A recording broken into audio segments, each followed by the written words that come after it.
One of the things that's going to go into making a believable character is giving them believable dialogue. And by believable dialogue, I mean to say, if you have somebody who is like a mid-20, plays in a cover band and everything, they're not going to talk like they are Eton educated. They're not going to talk like a Shakespearean scholar.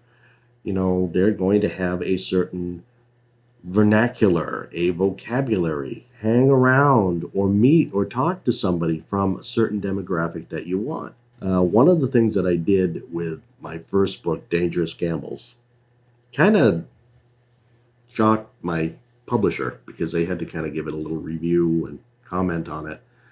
And they said, we understand that one is occasionally going to drop an F-bomb, but your book kind of did an F carpet bombing. And I said, yeah. And I explained why. I said, that particular demographic, they are mid to late 20s. They're out on their own. They like conceiving of themselves as anti-establishment, counterculture, and every other word is going to be some type of an expletive. Somebody once told me that I was exaggerating. And I introduced them to some people that I knew. And I have hung out with people in that age group, in that particular mindset. Every other word is an expletive. If they had been in a movie, they would have been beeping more than R2-D2 because every other word was an expletive. Not only that, but the Roadhouse Sons, a cover band, mid to late 20s, all of them. I think the oldest was 27 or 28. They were on their own. They were on tour. The world was their oyster, and they didn't have to take anything seriously. So they were not going to be very mature in their thought processes, not going to worry too much about their filters, not going to worry too much about public perception.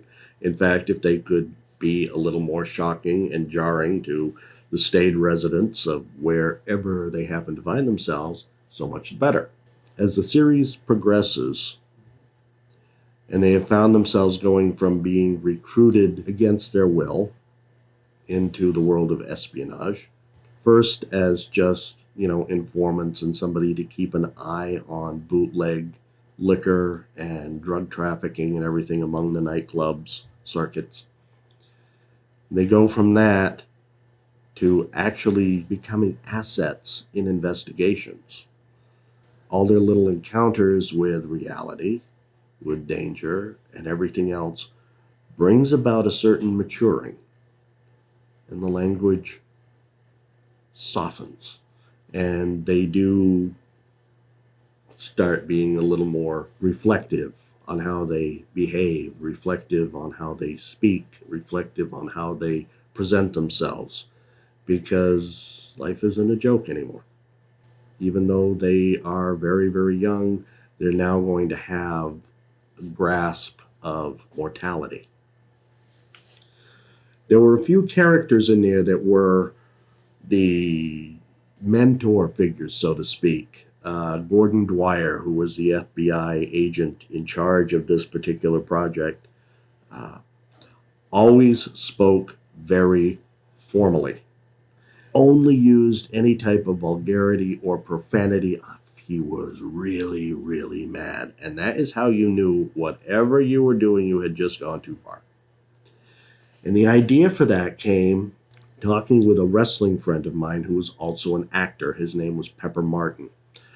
He starred in a lot of John Wayne movies. He's one of the only people that ever beat up Superman in one of the Superman movies. He was, fantastic. And he had been recruited for a film and he was supposed to be the director of the CIA.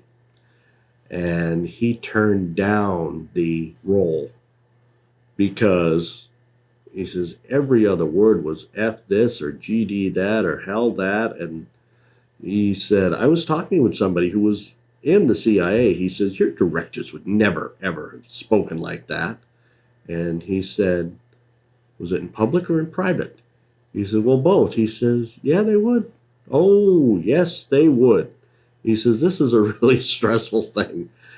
Stressful environment, stressful career, and you're going to want to let loose.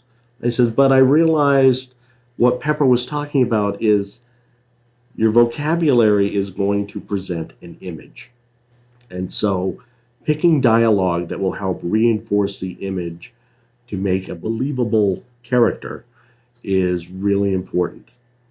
And he felt that by using a lot of vulgarity and profanity, he would take somebody who was supposed to be head of the most powerful intelligence agency in the world and reduce them to some street level brawler. Even though in reality that might not really have been the case, that, they might have needed that emotional release of saying, shit once in a while or more than once in a while. He didn't want to bring himself to that. So you as a writer have to decide how you want to handle that. And as I explained, with that particular character, and later on as the books matured and the characters matured, their language matured. And so you didn't have to rely too much on the cheap shocks of, an F carpet bombing, so to speak. Another danger is don't try to write in the vernacular, or if somebody would have an accent, don't necessarily try and write in that accent. I was once studying a play. It was called Lysistrata, and it was a classical Greek play. By classical, I mean ancient, back before the Roman Empire. And it talked about how the women of Greece were really, really tired of all the wars and fights and upheavals that they were all going through, with all the various city states in Greece fighting against each other. So they started to carry out a really, really elaborate plan. They were going to cut off all the men. You ever want to sleep with us again, you're going to stop fighting. And so they all went to the Acropolis and they locked themselves there, and they said, we don't come back, until you lay down the weapons.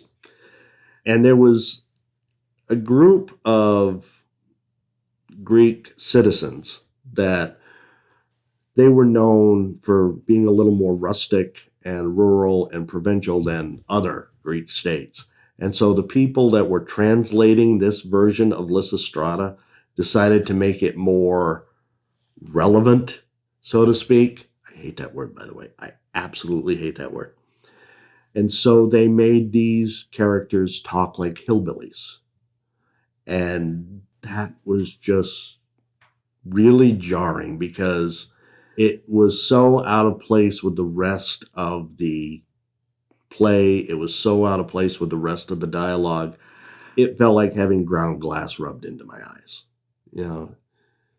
You decide if you want to do that. Another example was a classic here in New Hampshire. It was by a fellow by the name of LeGrand Cannon, and it's called Look to the Mountain. And it has the main character that's very rustic, very provincial, very simple, and it has him talk like that. Everybody else talks, the King's English. Now we'd call it the Queen's, but back then it was George III, so it was the King's English. Even the person who was French Canadian, who would have had an accent, they gave him the accent, but even he didn't talk that rough and rustic. And that scarred and marred and otherwise really, really great story of, colonial America right around the time of the Revolution and the settling of the North Country and everything. And you would have to decide maybe their language wouldn't be filled with a lot of imagery. Maybe it would be a little more basic. You can make somebody sound basic without making them sound stupid. And that's kind of what I felt those authors did is they not only made the character sound stupid, they were kind of making the reader feel stupid. And there are other more creative ways of dealing with language color, with dealing with demographic, with dealing with a particular vernacular in a particular situation. If possible, go to those places. Uh, Somebody once said that travel is one of the best ways to overcome ignorance and xenophobia. And I certainly agree with that. Travel, at least see documentaries on other places. Go there if you can. Let the experience help shape you. Let that help you expand your own dialogue, develop your character's dialogue, and come up with a voice for your writing. But remember, your readers aren't stupid. Your characters shouldn't be. And I hope you aren't.